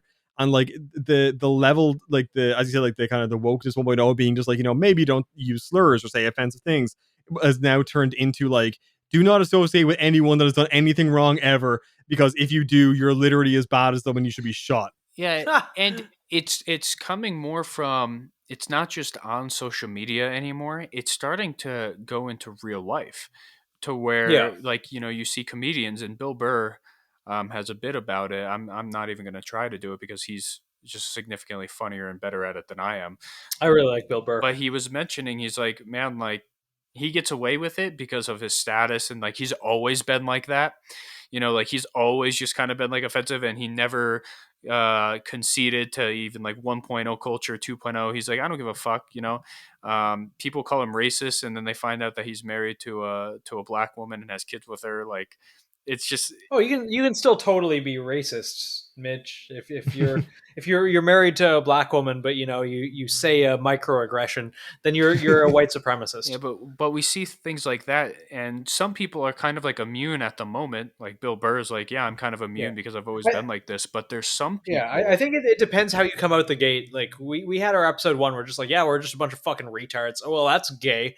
We just didn't really censor ourselves right from the beginning and just kind of acted like a bunch of 16-year-olds in a Call of Duty chat room in fucking 2008.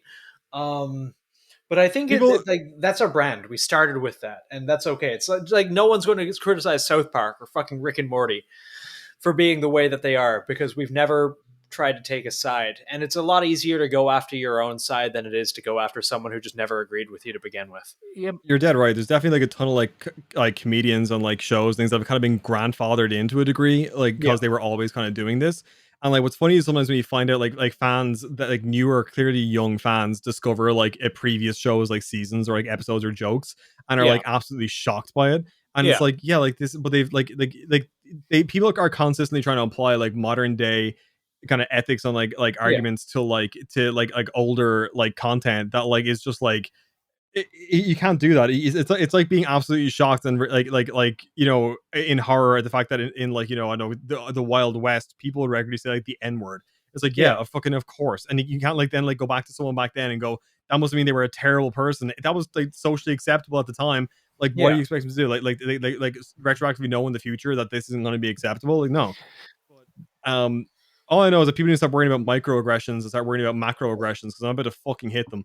Like it's getting fucking ridiculous. Like it's like the amount of times like my favorite thing to do though is when someone does start talking about shit like that, like focusing on like minor fucking like issues and all, or like if you say like an offensive word, if you just say retard or call someone gay, and they're like, "Did you just say that?" Just go, "Yeah. What are you gonna do about it? What are you gonna fucking do about it?" Yeah, and like, you don't even have to be aggressive about it. Just be like, "Yeah, it's funny." And like they'll just they just don't know what to do. It's just like I remember I was in a class once, and we were talking about male feminists, and I said male feminists are opportunists at best and predators at worst.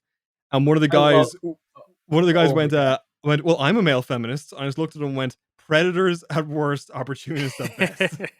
I just stared at him, and the dude just like looked away, and I was like, "This is my opinion. This is what I fucking think." Like you like going like, "Well, I'm that way," is going to be suddenly changing. Fuck off.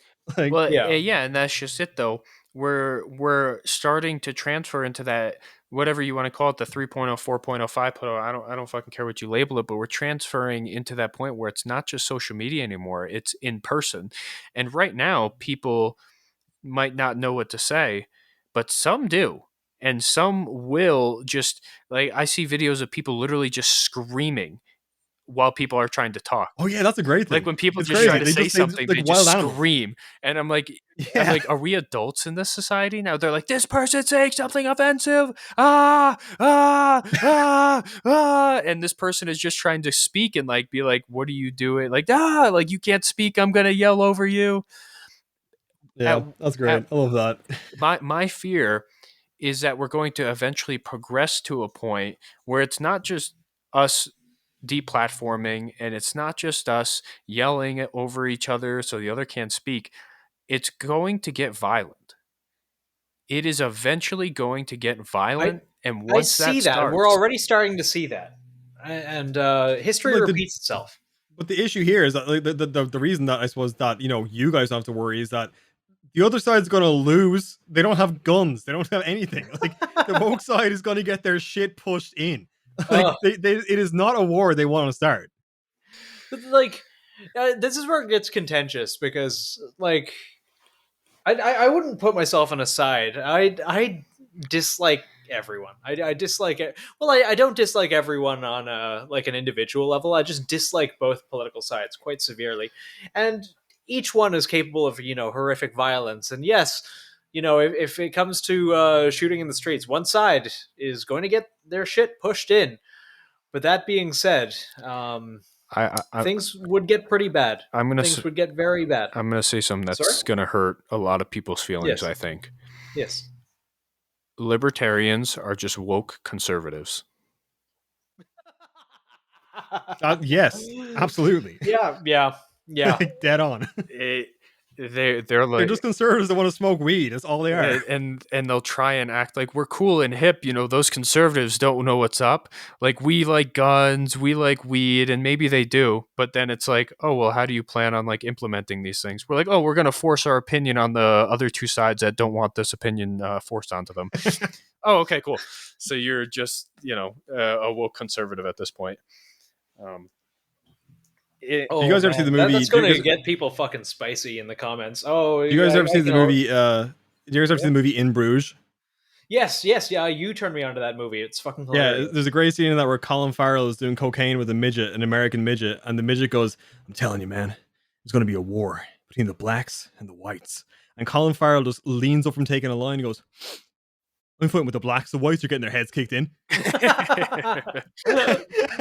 And I just think about that every time anyone talks about like there's going to be a civil war in America. I'm like, well, it's going to be a very fucking short civil war because like all the Antifa dipshits that turn up with like their dog shit like paper bag gas masks and like fucking $2 like batons are just going to get their shit absolutely destroyed. Like, I mean, even now at a hand-to-hand combat with unarmed like Proud Boy dipshits or whatever, they still lose. So, like, you give them guns, they're fucked.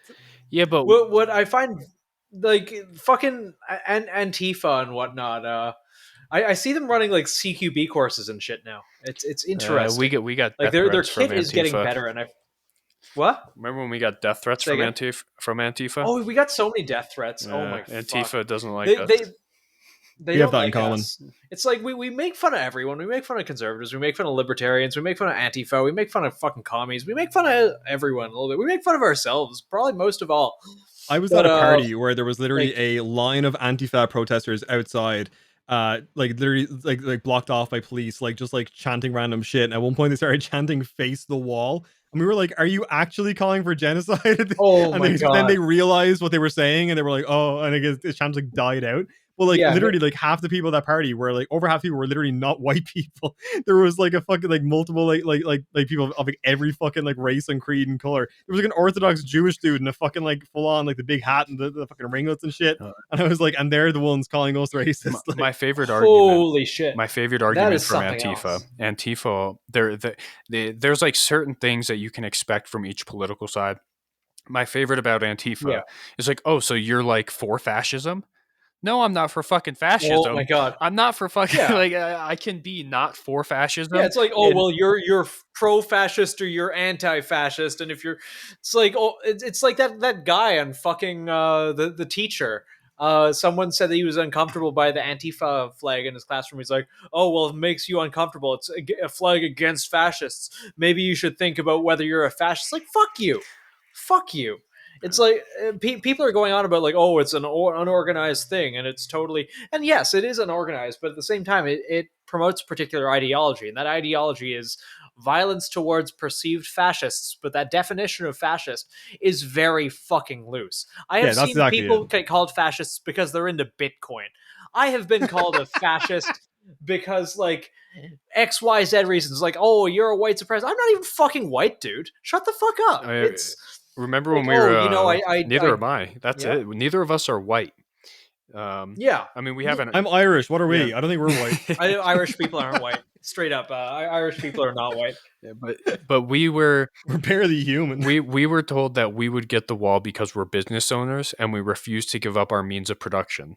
And we're like, your means of production being like Nathan? Yeah.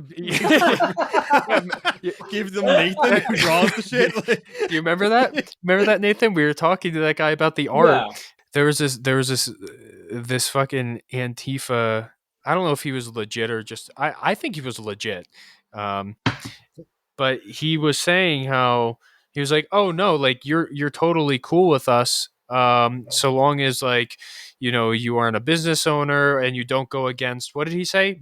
Oh, you don't go against, you don't stand in the way of progress. Yeah, if you don't stand in the way he said of two progress. things. One, if you don't stand in the way of progress, and two, as long as you do not profit off the surplus surplus value of production. Yeah, so he starts like quoting Das Kapital Volume 3, and it's like in the most pretentious thing. Sorry, continue. So me and Nathan were like, well, we're business owners and we're our own means of production. Do we have to like give that up? And they're like, if you stand in the way of progress, you get the wall.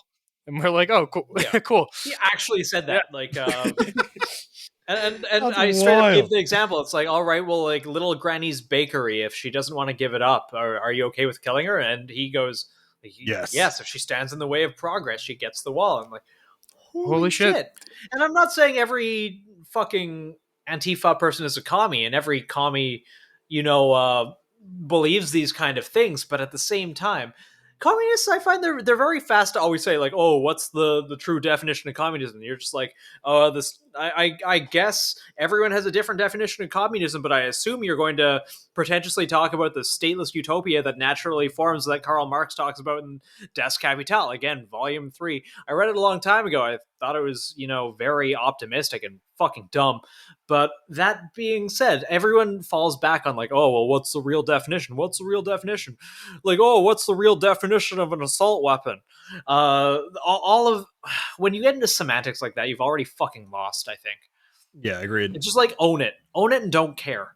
In the end of the day, he was advocating for genocide, as most people who advocate for these ideologies do, either directly or indirectly. At the end of the day, if you're okay with like state violence to massively murder people who disagree with you, you're probably pretty fucked up, and I fundamentally have a problem with you as an individual. Yeah, it's wild also to see like they were like calling you guys like, you know, like saying like, oh, just because you're business owners and because like you know you will get the wall essentially is like absolutely wild. It's like, fucking wild. Admittedly, this particular guy, and there were several people who didn't. Like one of them was talking about how where was it? I think she was trans. I don't fucking care. Was talking about how she wished she could like purge the fascists in the Chinese army and was just talking like complete fucking stereotype. It was weird. It was You mean super all weird. of the Chinese army then? Like, yeah. What the fuck? It's like pull another Tiananmen, I guess. But where did you meet shit, these people?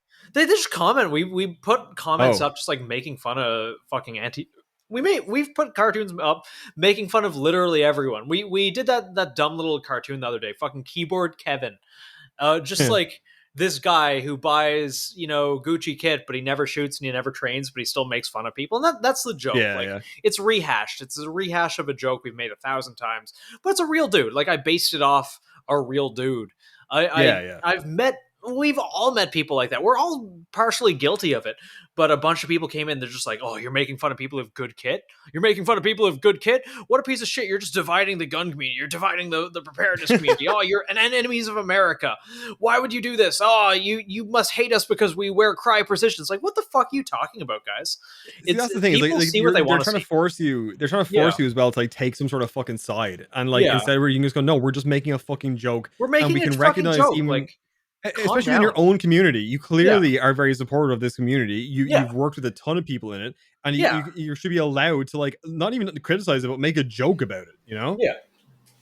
So when it comes to big tech surveillance, I can't say surveillance. I want to say surveillance. Surveillance. Well, it is surveillance. Though. It is surveillance. That's how it's pronounced. Well, people. Yes, that's in the Oxford English Dictionary. Okay, well, surveillance. Well, people always fucking get poopy with me when I say like, "Oh, I went to elementary school." They're like, "It's elementary."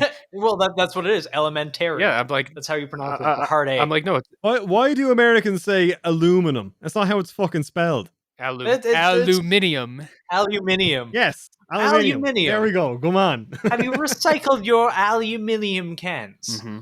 Correct. Because it's too fucking long. But I don't know why people are upset about elementary. People are like, it's elementary. And I feel like it's the same way with surveillance. See, like I don't even want to say surveillance. The only ones ever annoyed me was there's a YouTuber I know that uses the word inventory like in a video game, but he says inventory. And that pisses me off. Well, I want to like reach through the screen and throttle whoever that is. Yeah, I was like, oh, I don't know who they are, but Jesus Christ. Data collection and big tech. You have the inside Data scoop. collection, big tech. Garrett, tell us why your face is particularly banned from the Google campus, because it's a very funny story. Oh yeah, so like I've got a few things on this, but I do have that story. I went to Silicon Valley in like 2016, 2017 or so, and I talked to a bunch of like former and current Google employees who gave me like tons of insider info about like funny shit at Google. And it was like I did like articles on it and stuff, and myself and my colleagues reporting actually caused a full shutdown of work at Google because employees told the staff that they feared for their lives, and they made Google put them up in hotels for a night because they thought that like people, for some reason, people were gonna come to their houses because we wrote that like they're all like really fucking dumb and woke. And like we like had like one article about how like there was a streaker on the Google campus, like a guy ran across like naked, and someone was like, what happened? They're like, oh, some crazy guy just ran across naked.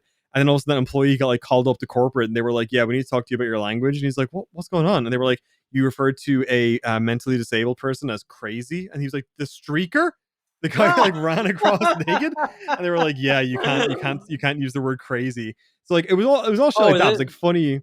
Garrett, that's fucking ableist. That's very problematic of you. So it was like funny stories from Google and shit essentially. Like, and when I was there for a few days, and I talked to one of my contacts, and I was like, hey, what do you think are the chances like, we can like get on the Google campus, maybe talk to some people there and see if they have like some wild shit to say. And he was like, do not go to the campus. And I was like, why? And he's like, I work in like the security like division, and you and your colleague's face are in the system. I was like, what do you mean? And he's like, all the security cameras have facial recognition, and they're set to like record and alert someone when an unidentified person approaches the campus. He's like, and you're in it. Holy shit! Oh, and man. I was like, I'd never been to the campus. Like I'd never been there. Mask. Yeah, like I'd never been there before. They had like I'd never like talked to anyone really particularly like directly there, but like they were like apparently like fully ready to like fucking black bag me and drag me out of there if I went on campus. But like it's that's an example of like kind of the levels of like kind of data collection these companies go to. Like I was just mentioning to Mitch that like the people think like, oh, if I don't have, say, for instance, a Facebook account, they can't track me. They won't know what I'm doing. Oh yeah, that's bullshit. But like they don't even need you to have an account. Like nearly every other app or app you use or website that you visit either has Facebook integrated or uses what's called a Facebook ad tracking pixel. And it is literally a pixel on the website that can be used to it's for company owners. So you just say, you own a I know you own a butcher's, and whatever reason your butcher's has a website, and people log onto the website, and you want to see like how often people click through to your Facebook page, how often they click through to your Twitter, how many times they visit, stuff like that. You can put a Facebook advertising pixel on the webpage to like track all that information, and almost every website fucking has that. And so even if you don't have an account, they can build a profile based on just where you're visiting, what websites you're clicking on, how long you're spending on them, and they can like link that information then to like, maybe you log into an app that gives your location data, and then they suddenly go, oh yeah, he's good, that this is where this guy lives. It's all linked together, and you don't like it's even like deleting your Facebook account, or like, I see a lot of people like freaking out about I just bought an Oculus Quest 2 VR headset, and I had like tons of people like, going to be like oh, you're not worried about them like tracking like you, like it's all like Facebook integrated. I'm like, yeah, it doesn't matter. Yeah, they already do all that. They already have all that information. Like suddenly, what the extra information they may get from that headset is like maybe my fucking Beat Saber score and like shit like that. So like it's not like major fucking like information, but it's just more so how pervasive it is now. These companies know everything about you. Yeah, disconnecting from like social media and whatnot. It's basically impossible. You can delete every single account, and Google will still have a profile of you. They will still have something. And I remember there was a way to look it up, and this is around a time where I kind of let everyone use my YouTube. I have a PlayStation where you can just log in and watch whatever you can, and just with a cross app tracking with, I'll let other people use my Amazon Prime. Well, formerly, I had a Netflix and all of that. I logged into, because there is a link, and you're going to have to look it up, whoever's listening to this. There's a link where you can look up your Google advertising profile to see what the algorithm thinks you are. And it can be very scarily accurate.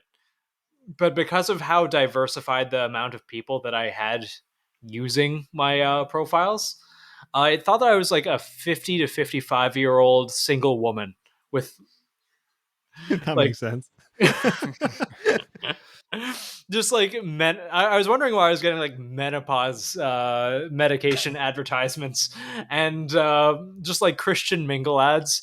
It was entirely fucking that. You can go. I think you can like go on Google and they request like all the data they have on you, like to download it. And they'll take a good day and they'll send it to you and shit.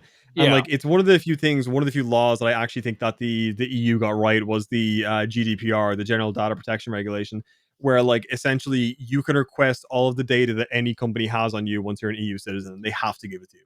Holy shit! Yeah. So like definitely you can have that here. Yeah, like I think it genuinely should be adopted like worldwide. I think it's probably one of the few things I did that's actually worked out really well. Yeah. Because like if anything, just solely for the fact that it kind of drives home to people how much information these companies have. Yeah. But like at the end of the day, you can be. I agree with being aware of it, but like I said, people don't care, and like, what are they going to fucking do? Like you can, like I've been myself and like others have been calling for regulation on this shit for fucking years, and still nothing is being done. Yeah. So like, I mean, I'm going to keep doing it, but like, I don't expect suddenly one day there to be some sort of bill passed that's going to be like, yeah, fucking major antitrust action being taken, all these fucking companies split up, and like, new regulations. Like, it's just that is just a pipe dream. It's not going to happen. But the best you can do is, like try and point out like these examples of what they do and how they track you and the small efforts you can make to prevent that.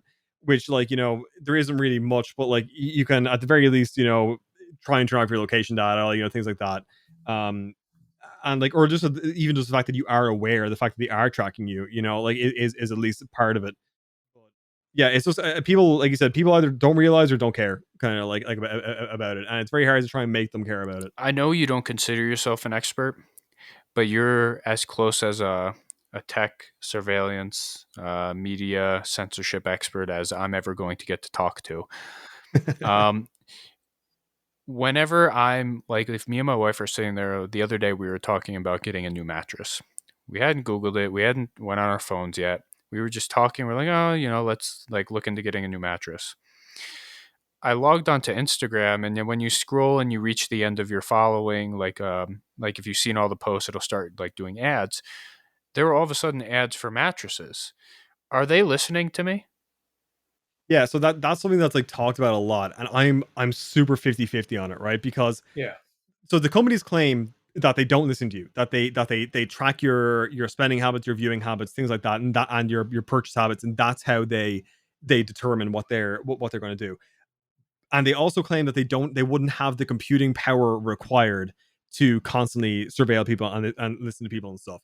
But there's so many coincidences. Like I remember one guy did an experiment where he turned his radio to like Spanish talk radio, and he put his phone up right against it, and he left there for like 2 days, and all of his ads were in Spanish. Like afterwards, like every single one. Holy shit! Like, and there's been like tons of things like that done. The if I was to go like full conspiracy theory on it, I would say my conspiracy theory will be yes, they are listening, but they're listening for key phrases, similar to how, for instance, your watch will listen for Hey Siri, or your phone will listen for Hey Siri, or your Google Home listen for OK Google, and they're picking up on mainly keywords related to products. So mattress, fucking phone, car, and they serve based on that. Well, or the other option, the other suggestion is that you were only thinking about getting a mattress because they already served you an ad that you didn't notice. Yeah, predictive algorithms have gotten very, very, very good. Yeah, that's the other explanation. The predictive algorithms, and you may have not searched for a mattress, but maybe you bought pillowcases recently, something like that. But it's also tied to like what a lot of people realize too is it's not just your phone, it's your wife's phone, it's anyone in your area's phone, it's whoever you're networked with. The predictive algorithms don't just monitor you, they monitor what someone else may have searched, what the people closest to you may have searched, who came in contact with what and where, and what that may mean. It's scary. It genuinely is. You mentioned that they claim they do not have like the technology or what did you say they don't have? They don't have the so they claim like they don't have the processing power or the server storage to like listen to every single thing you say. Is it possible? Well, every single thing. Is it possible that they have like a pulse, if that makes sense, like a pulse listening thing? Like they'll take like a 3-second snippet out of a minute or something. Yes, so that's what I think it is. I think it's similar to like the Amazon Alexa. Like Alexa is technically always listening. It just listens for Alexa, So like I think it might be something similar to that, where it's always listening, but it's only listening for certain key phrases, like or once again, I think it's all focused towards profit. So I think it's all listening for like product names and shit. You say fucking someone comes into your house and says Toyota, and all of a sudden they're like start like showing them Toyota cars, I think that is more likely. I mean, they're claiming this isn't happening, and technically what I'm talking about is like conspiracy shit, but it's a conspiracy that like everyone has mentioned at some point now, and even the most random layperson is like, my phone keeps like showing me shit I talked about. Yeah. So my buddy, I work with a guy who runs a night vision company. I'm not going to shill him because he doesn't sell to those states, and 99% of the people who listen to this are from the fucking states anyway. Mark IV Design. And he look like, if you look at his advertising history, it's like night vision stuff, tactical stuff, and then like a home circumcision kit for his baby that he doesn't have. So sometimes the algorithms are fucking weird. And also, they have home circumcision kits. You can buy them on AliExpress. There's home kits now? There's a home kit to just circumcise your L'chaim. Mitzvah. Are you circumcised, is it Nathan? Yeah, just what? Is it just a can opener? I don't know. I didn't look at it very close. It was just like, he sent me a link. Hold on. It's an electric can opener.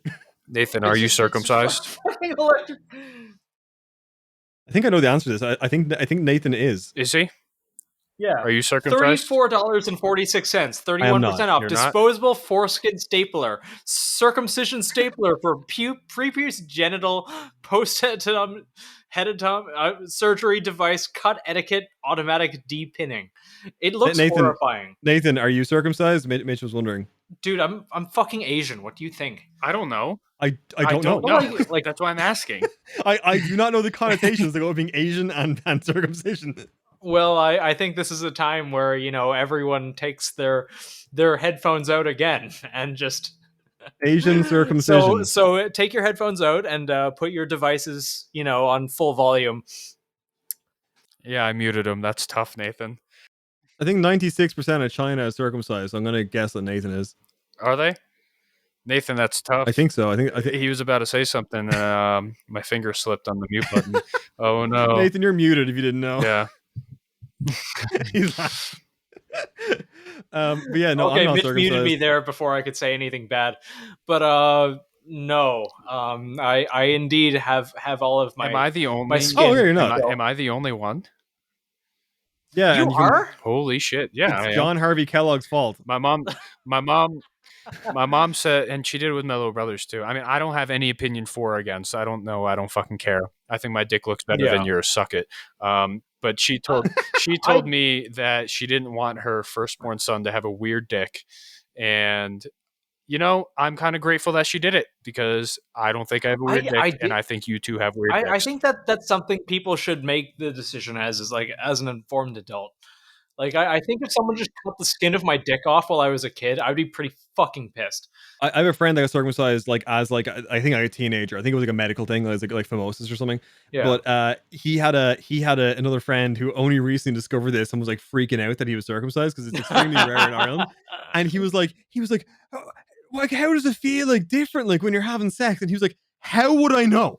How would I know that it's any different? What's your base group? Like, what's your control group there? I don't. Yeah, exactly. Yeah, he was like, I have no idea, dude. I don't know. And I was like, yeah. But no, there is a whole history of the fucking circumcision thing in America and why the majority of Americans are circumcised. It's literally it's Kellogg. American circumcised. I don't know. It's like 51%. Why? That's kind of shitty. What? No, that's history lesson, history corner with Garrett. Let's hear it. Garrett can talk about he can't fucking talk if you talk over him, Nathan. So like in the 50s, right? John Harvey Kellogg, literally the founder of like Kellogg cereal, like fucking like big rich ass like old American tycoon. Think of like fucking Daniel Day-Lewis and There Will Be Blood, but with cornflakes instead of oil. He was like super fucking like Christian, like wildly, right? And he invented, one of the reasons he invented cornflakes was he believed that a high like fiber diet prevented masturbation. And one of the things he also thought prevented masturbation was male circumcision. So he paid a shit ton of doctors and hospitals to like mandate circumcision and say that it was healthier and like bullshit all these like studies and shit to like say that it was better and that it should be done as like part of the course of having a child. And that is literally why the majority of Americans now are circumcised when it's not really necessary for the majority of people. Well, guess what? My dick isn't fucking weird like yours, so I win.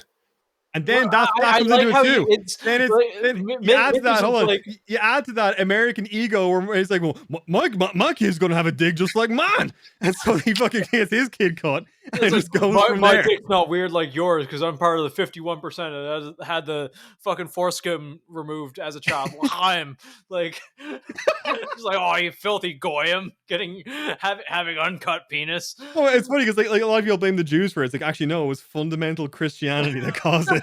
It was John Harvey Kellogg going on a filthy mad one about jerking off. Yeah. Hey, trust the science. Just shut up and trust the science. Shut the fuck up. Shut the fuck up and trust the science. Shut the fuck up at my dick. Trust the science. Yeah. Garrett, my mind just jumped to like years and years and years ago when you came to visit and you overheard a lot of stuff that you shouldn't have overheard, just emanating from my.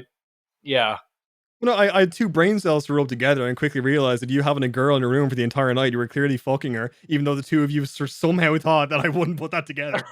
Like, treating me like I'm a fucking retard. I mean, the But the gist of that story was that Nathan had like a friend in quotation marks over, and is like it's now like fucking 2 a.m. and we're all like still hanging out, and then she's like, oh, like I'm pretty tired, and then it's like, oh, you can sleep on the couch in my room if you'd like, and she's like, yeah, that sounds good, and then like just goes upstairs into Nathan's room and he goes, I'm gonna head to bed, and just wanders off. And the next day Nathan's like, wow, I'm really tired from like talking all night, and I'm like, yeah, fucking talking.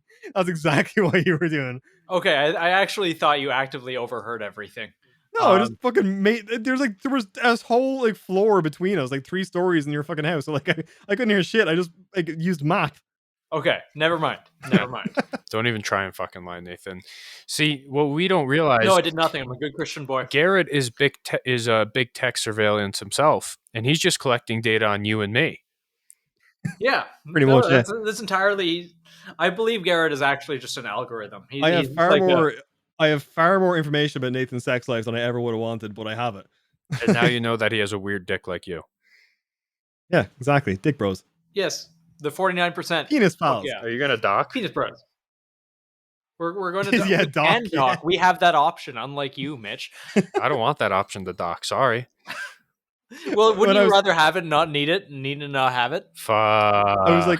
I was like drunk at like on this like big kind of retreat with like my friends, and that one guy that was like circumcised was there, and this other dude just found out he wasn't he was circumcised and was like freaking out about it, and he's like I asked him like, you know, how does it feel different, all sort of shit and all, and after about literally 5 minutes or so, we're doing other shit, and we're all talking and all, we look over and the dude just my friend just has his penis out the tip of his pants. And he's pulled back his foreskin. Oh, he goes, no. He goes, so it's like that all the time. That's fucking mad. Oh, my God. And I just lost it. Oh, my God. That's awful. Oh, my God. Mitch, like, my mind jumps to, like, 30,000 people are going to fucking listen to this. There's a non-zero chance. This is, like, the guys at fucking T-Rex Arms are going to be listening to this in their showroom. Just like, oh, yeah, the foreskin. Oh, you just whipped his dick out. You can get... I wish you could dock with other people and just put your foreskin inside their foreskin.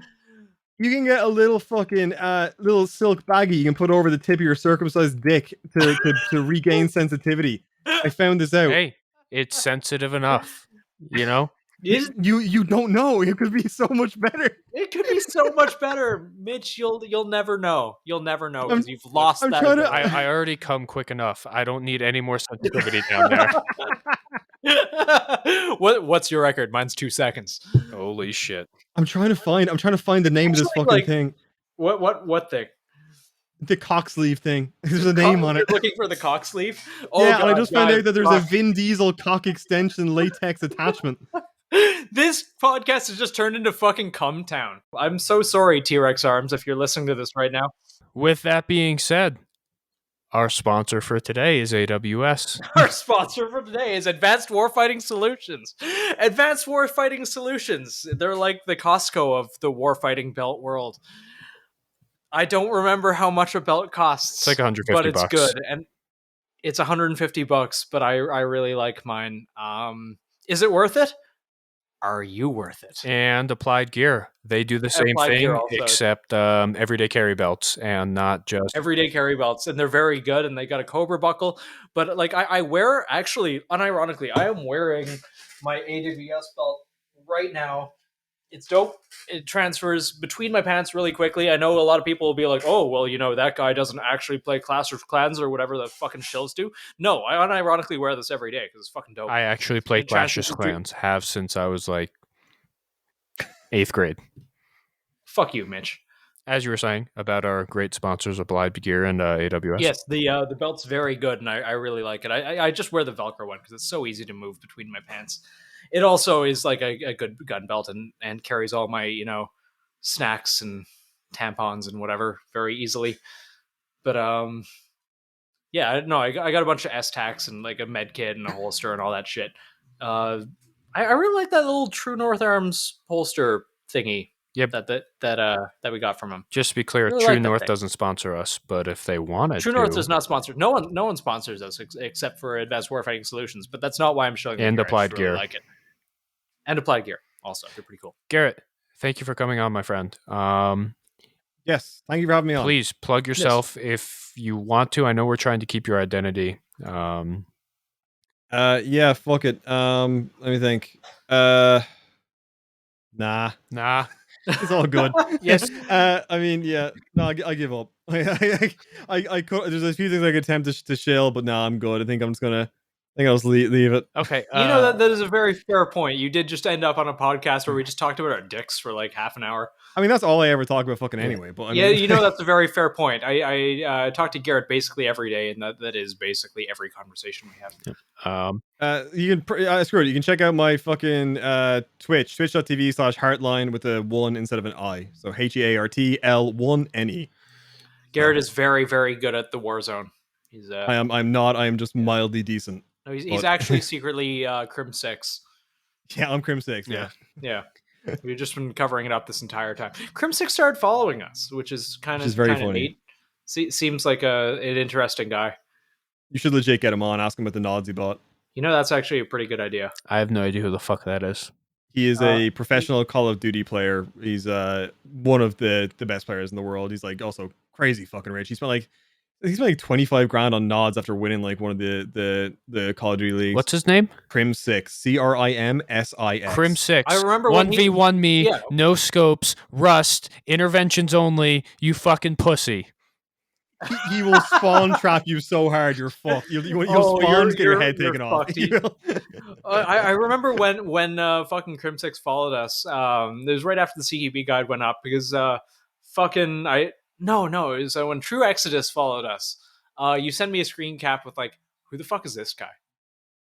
And I'm just like, oh yeah, this is just this dude. Is like, it's that guy? Who is he? Why does he have so many followers? No, it's different guy, but it's still basically the same conversations that we had. Oh. Yes. Well, thank you for coming on. Check Heartline out over on Twitch.